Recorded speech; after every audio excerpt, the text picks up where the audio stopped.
Hello, Pamis Tankur here. A lot of people have asked me, I think many people have probably not read history or the history of wars or in general history enough to understand that states come and go.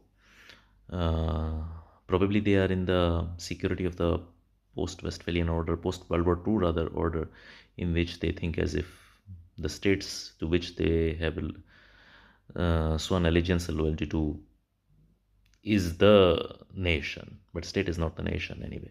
Anyway, we are not going to stay. The difference between state and nation, especially in India, people do not understand this difference between a state and a nation. So the state of UAE, as I have said, as I predicted, may go. And that may not, that may happen quite soon actually, maybe even in a couple of years or in a few years at least, yeah. Probably 4 or 5 years, but I think within a couple of years. It could be even sooner. It could be within this year. I don't know. I cannot predict exactly the timeline about when this will happen. At least because I have not looked at the further months of this year and everything. I have not done so much research because I am too busy. Anyway, so what happens when the state goes?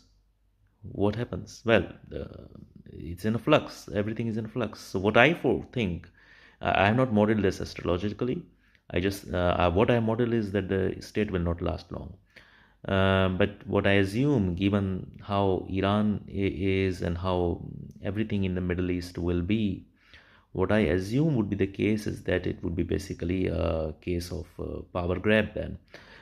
Once the state goes, I think probably it would become the front line between Iran, and if there is any ally of Iran, between those and the Arab forces, maybe the Saudi Arabia and yeah, that. So basically, probably Iran may expand or seek to expand or may expand already, and then this would be what is today's UAE, Bahrain, all these states would become the front line, because north of UAE is Iran, south of UAE is Saudi Arabia. If you know it, if you live there, I guess you know it.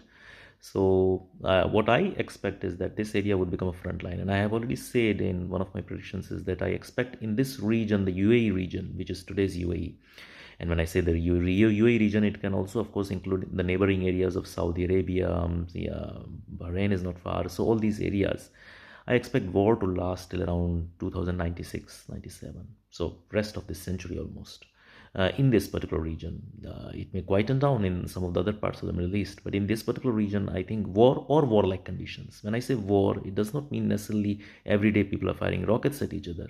War-like conditions is also war. Look at today's Syria. It's not that people are killing each other every day, but that is war-like condition.